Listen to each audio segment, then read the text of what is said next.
اعوذ باللہ من الشیطان الرجیم بسم اللہ الرحمن الرحیم. I am Maimoona Waqas and welcome to my YouTube channel. اس چینل پر آپ قرآن پاک کی آیات کا ورڈ ٹو ورڈ ترجمہ اردو میں سیکھتے ہیں. آج ہم اسٹارٹ کرتے ہیں سورۃ العبس سے. سورۃ العبس مکیہ ہے اور اس میں 42 آیات ہیں اور ایک رکوع ہے. شروع کرتے ہیں. بسم اللہ الرحمن الرحیم. عبسہ و تولا، تیوری چڑھائی اور منہ موڑا. یہاں پر اس صورت کا شان نزول ہے. تھوڑا سا اگر ہم اس کی طرف دیکھیں تو اس میں ہے کہ نبی پاک صلی اللہ علیہ وآلہ وسلم تبلیغ کر رہے تھے، کافروں کو تبلیغ کر رہے تھے، اسلام کی طرف دعوت دے رہے تھے، سمجھا رہے تھے کہ اتنے میں ایک نابینا مسلمان عبداللہ بن ابن ام مکتوم حاضر ہوئے اور اپنی طرف متوجہ کرنے لگے کہ فلاں آیات کیا ہے یا کیا ہے، آپ صلی اللہ علیہ وسلم مجھے اس میں سے کچھ سکھائیے جو اللہ نے سکھایا ہے. کیونکہ وہ نابینا تھے، انہیں نہیں معلوم تھا کہ اس وقت مجلس میں جو ہے وہ کچھ لوگ موجود ہیں. تو اس میں آپ صلی اللہ علیہ وآلہ وسلم کو ان کا یہ بے وقت پوچھنا تھوڑا سا گزرا. آپ کو یہ خیال ہوا کہ میں جو ہوں ایک بڑے اہم کام میں مشغول ہوں، تو اگر قریش کے یہ بڑے بڑے سردار جو ہیں وہ اگر ٹھیک ٹھاک سمجھ کر ایمان لے آئیں تو ان کے بہت سے لوگوں کے مسلمان ہونے کی توقع ہے. اور جبکہ صحابی کے بارے میں کہ وہ تو ماشاءاللہ سے اچھے مسلمان ہیں، اچھا ان کے پاس تو بہرحال ہزاروں موقع ہیں کہ وہ حاصل کر سکتے ہیں. ٹھیک ہے، تو انہیں اس بات میں تھوڑا سا ناپسند فرمایا. انہوں نے اس پر یہ آیات نازل ہوئیں. تو اس کے بعد جب بھی وہ نابینا صحابی تشریف لاتے تھے تو نبی پاک صلی اللہ علیہ وآلہ وسلم ان کو بہت زیادہ اہمیت دیتے، بہت زیادہ تعظیم و تکریم سے پیش آتے اور کہتے تھے کہ مرحبا بمن اعیتنی فیہ ربی. اچھا جی، تو یہاں پر ہم اسٹارٹ کرتے ہیں اب. عبسہ و تولا، تیوری چڑھائی اور منہ موڑا. عبسہ تیوری چڑھائی، تولا منہ موڑنے کو کہتے ہیں. ان جاءہ الاعمی، ان کے اس بات سے کہ جاء آیا ہو ان کے پاس، اعمی نابینا. وما اور تم کو، یدریکا کیا خبر، لعلہ کہ شاید کہ وہ یزکا پاکیزگی اختیار کرے، او یذکروا یا پھر یذکروا سوچتا کہ فتنفعہ الذکریٰ کے کام آتا اس کو سمجھانا. یہاں پر جو ہے وہ دو چیزیں پیش کی گئی ہیں. ایک تو ہے، دو ورڈ ہیں، یزکا اور یذکروا.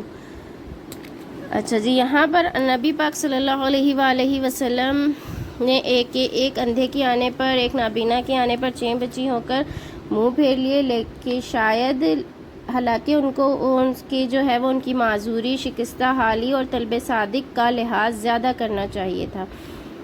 ٹھیک ہے جی، اس لیے آپ پہلے جو ہے وہ غائب کا صیغہ اختیار فرمایا اور اس کے بعد حاضر کے صیغے سے نبی پاک صلی اللہ علیہ وسلم کی دل جوئی بھی کی ہے کہ پہلے بالکل ان کو مخاطب نہیں کیا کہ شاید کہ وہ سمجھے کہ یہ میری طرف عتاب ہے، لیکن ان کو صرف سمجھانے کی غرض سے ہے. کہ اس آیت سے، ان آیات سے یہ بھی واضح ہوتا ہے کہ اگر دو اس طرح کے مقصد و نبی پاک صلی اللہ علیہ وسلم نے اجتہاد کیا تھا، یعنی کہ کافروں کو سمجھانا زیادہ ضروری سمجھا تھا کیونکہ وہ قریش مکہ تھے، بڑے بڑے سردار تھے. اگر وہ مسلمان ہو جاتے تو اسلام لے آتے تو ان کی وجہ سے بہت سارے لوگ مسلمان ہو سکتے تھے.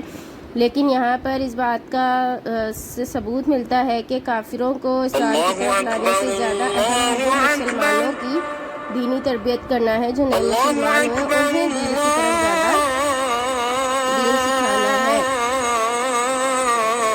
اچھا جی، تو یہاں پر یہ سمجھایا گیا ہے کہ آپ کو کیا خبر کہ شاید آپ کی بات، وہ جو آپ سے پوچھنے آئے تھے وہ بات جو ہے ان سے ان کا حال سنور جاتا یا پھر ان کا نفس پاکیزہ ہو جاتا. مطلب کچھ نہ کچھ تو ضرور اثر ہوتا، ان کی آپ کا سمجھانا ان کے کام ضرور آتا. اور آگے ان کی بات کرتے ہیں کہ جن کو سمجھا رہے تھے. اما من استغنا، اور وہ جو استغنا لاپرواہی کرتا ہے، پرواہ نہیں کرتا، فأنت لہ تو اس کے لیے تصدی فکر میں ہے، یعنی کہ وہ آپ کی طرف دھیان نہیں دیتے، انہیں غرور و شیخی سے حق کی پرواہ نہیں ہے، ان کا تکبر اجازت نہیں دیتا کہ وہ نبی پاک صلی اللہ علیہ وسلم اللہ اور اس کے رسول کے سامنے جھکے۔ آپ صلی اللہ علیہ وسلم ان کے پیچھے ہیں کہ یہ کسی طرح مسلمان ہو جائیں تاکہ ان کا اسلام کا اثر دوسروں پر پڑے، حالانکہ یہ اللہ تعالیٰ کی طرف سے آپ صلی اللہ علیہ وسلم پر کوئی الزام نہیں ہے کہ یہ مغرور و شیخی باز مسلمان کیوں نہیں ہوئے، ہدایت کیوں نہیں لی۔ آپ صلی اللہ علیہ وسلم کا کام تو صرف اور صرف دعوت و تبلیغ کا تھا اور وہ آپ کر چکے ہیں۔ وما علیکا اور آپ پر نہیں ہے کوئی الزام، اللہ یزکا کہ وہ نہیں درست ہوتا، یعنی آپ کا کام تو صرف سمجھا دینا ہے، آپ کا کام تو صرف ڈرا دینا ہے اور آگے سوچنا سمجھنا ان کا کام ہے۔ آپ کا کام صرف اور صرف دعوت و تبلیغ ہے، آپ وہ کر رہے ہیں، اور جن کے دل میں ایمان نہیں راسخ ہوتا وہ اس پر اثر نہیں ہوتا۔ وَأَمَّا اور جو کہ من جاءک آیا آپ کے پاس، یسعی دوڑتا ہوا، یہاں پر صحابی کی بات ہو رہی ہے کہ وہ دوڑتا ہوا آپ کے پاس آیا، وَهُوَ يَخْشَىٰ اور وہ ڈرتا ہے، یعنی اللہ سے ڈرتا ہے، یا پھر اس کو یہ ڈر لگا ہوا ہے کہ آپ صلی اللہ علیہ وسلم سے ملاقات میسر ہو یا نہ ہو، پھر کوئی ہاتھ پکڑنے والا ہو ان کا کہ وہ لے کر آئے انہیں، یعنی کافی ساری باتیں ہو سکتی ہیں۔ فَأَنْتَ عَنْهُ تَلَاهَا سو تو اس سے انہا تلاہا تغافل کرتا ہے، کلا ہرگز نہیں، انہا تذکرہ کلا ہرگز نہیں، یہ تو ایک نصیحت ہے، حالانکہ ایسے ہی لوگوں سے امید ہو سکتی ہے کہ وہ ہدایت ان کے کام آئے، اسلام کے کام آئیں گے۔ کہتے ہیں کہ یہی نابینا بزدل ذرہ پہنے اور جھنڈا ہاتھ میں لیے جنگ قادسیہ میں بھی شریک تھے اور آخر اسی میں شہید ہوئے معرکے میں، رضی اللہ تعالیٰ عنہ۔ اچھا جی، اور اس کے بعد یہاں پر قرآن پاک کا ذکر ہے کہ کلا انہا تذکرہ کہ ہرگز نہیں، یہ تو صرف نصیحت ہی ہے، یہ نصیحت ہی ہے۔ اگر کوئی نصیحت پر عمل کرتا ہے، نصیحت کو پڑھتا ہے تو اسی کا بھلا ہے، اور اگر اس پر کان نہ دھرے تو اس کا کچھ بھی برا، قرآن پاک کو اس کی کچھ بھی پرواہ نہیں ہے، وہ اپنا ہی برا کریں گے۔ یہاں پر ہمارا آج کا سبق ختم ہوتا ہے، انشاءاللہ تعالی اگلی آیات میں ہم اگلی ویڈیو میں ہم نیکسٹ آیات کریں گے۔ دعاؤں میں یاد رکھیے گا۔ اللہ حافظ۔